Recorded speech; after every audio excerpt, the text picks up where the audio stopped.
Hey, so I wanted to share some stretches that can be done. Great for in the morning, good for kind of going to bed stretches. The reason that these are great for going to bed stretches is because they can be done on a bed. Um, I guess unless your bed is on the floor, in which case you might want to find a sturdy bench or a table or a couch or something around about hip height. It's going to give us the opportunity to kind of assist some mobility and flexibility without having to get all the way down onto the floor. And it gives us still a lot of control over our body weight so we can manipulate those stretches a little bit. So the first one is going to be a elevated pigeon pose, a bed elevated pigeon pose stretch. This is going to be best for glute max, glute med. It's going to be good for IT band work and just in general hip mobility. A lot of low back pain comes from our hips being angry in one way or another. So this is going to be a key stretch there. So first stretch. Again, I've got my bed here. I'm going to bring my first leg up. Now, the first modification that we've got for ourselves here, that's not a great shot. There we go. We get to talk to me a little bit here. There we go. So the first modification that we can have is where our foot is placed, right? So we can bring our foot out to decrease tension on the hip, but we do increase a little bit of tension onto our knee if we start going too far away. If we bring my foot in, I've now decreased tension on my knee and I've decreased tension on my hip. Okay, so I'm increasing tension. I think I might have misspoke on the first round. Increasing tension on my glutes, so that's going to be a larger stretch. Decreasing tension throughout the whole system here. If I want to change this again, I can lower myself down. Again, the nice thing about doing this on a bed is that the bed is, in my case, absorbing a little bit of that body weight, and so it gives me the opportunity to kind of sink into that stretch a little bit. So of course I would want to work both legs, la-di-da-di-da. Other things that we can do, we can kind of rotate the torso a little bit, and that's going to give us an opportunity to play around with how our back feels in various positions. Okay, so that is stretch number one. Stretch number two is going to be just a forward reach, flat back.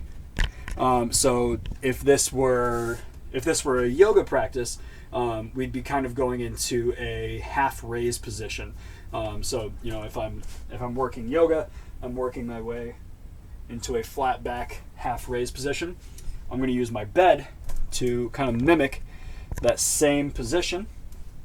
I'm about maybe a foot and a half away from the bed here, and I'm just going to work my hands forward. I'm going to let my head rest down on the bed here, but I'm trying to press my hips. I'm trying to reach backwards here with my hips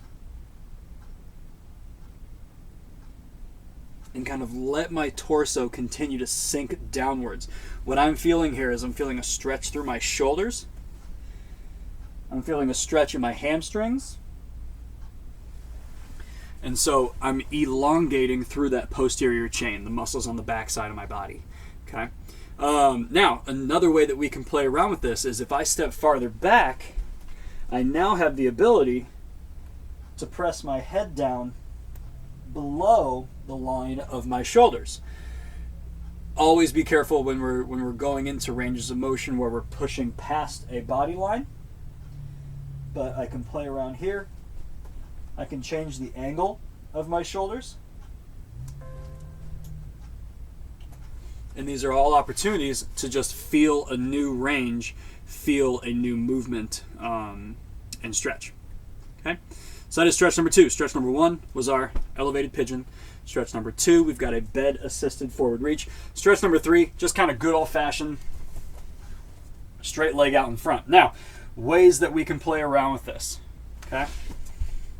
I'm going to again change my angle here. So, ways that we can play around with this stretch. Choice number one. While I'm in this position, my toes are pointing straight upwards. I know you can't see them. I push my foot out of camera because I'm a dummy. But my feet are still at a hip stance, right? I'm not one foot directly in front of the other one. My hips, I'm trying to keep squared up to the wall in front of me. I can reach my way forward just as we did in our stretch a second ago. Working my way through here. I'm feeling hamstrings light up here. Okay, so if I need to decrease tension, I can get a slight knee bend. So now my calves feel a little bit better, but I am still feeling that same hamstring fire. Other options, I can take a belt. I can pull toes towards me. I, of course, don't have a belt. Let's use a towel. Ta-da! Got a towel. So, toes out in front of me. Just going to loop around my foot. And I'm just pulling toes soft towards my torso. Okay?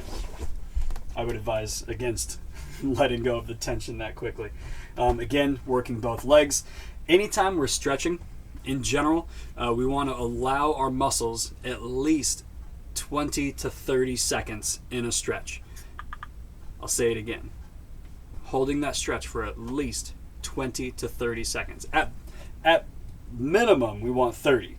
In a best case scenario, we want at least 30 seconds. It's going to allow our muscles to feel a stretch happen. And then there's a little tiny thing inside of our muscles called a Golgi tendon organ. And that little thing, essentially, for the first 30 seconds, starts to freak out and go, oh my gosh, the muscle's being stretched. I feel like I should clamp down tension and prevent an injury. And then after 30 seconds, when a tension hasn't changed, the Golgi tendon organ can have an opportunity to go, I think this is okay. I don't think we're going to get hurt. And it actually allows that muscle to elongate and actually get the benefits of a stretch routine. Okay. Moral of the story: none of the what does the guy call it? Gobbledygook, not gobbledygook. I don't know. But details aside, we want to hold that stretch for at least 20 to 30 seconds. Okay. Going through as many sets as feels comfortable. So we've got 3 stretches so far. We've got our elevated pigeon. We've got our forward reach. We've got our straight leg stretch. Our last stretch, we're going to hit the hip flexors. Okay, so I'm going to face the opposite direction now. This is another one where we can kind of play around with the degree to which we are stretching based off of where we are positioned to the bed. So I'm going to show you the least amount of stretch, the least amount of stress. We're going to put a foot up onto the bed. Just step 1 here, just foot onto bed, not trying to push or pull anything. I'm feeling a nice light stretch going through my hip flexors.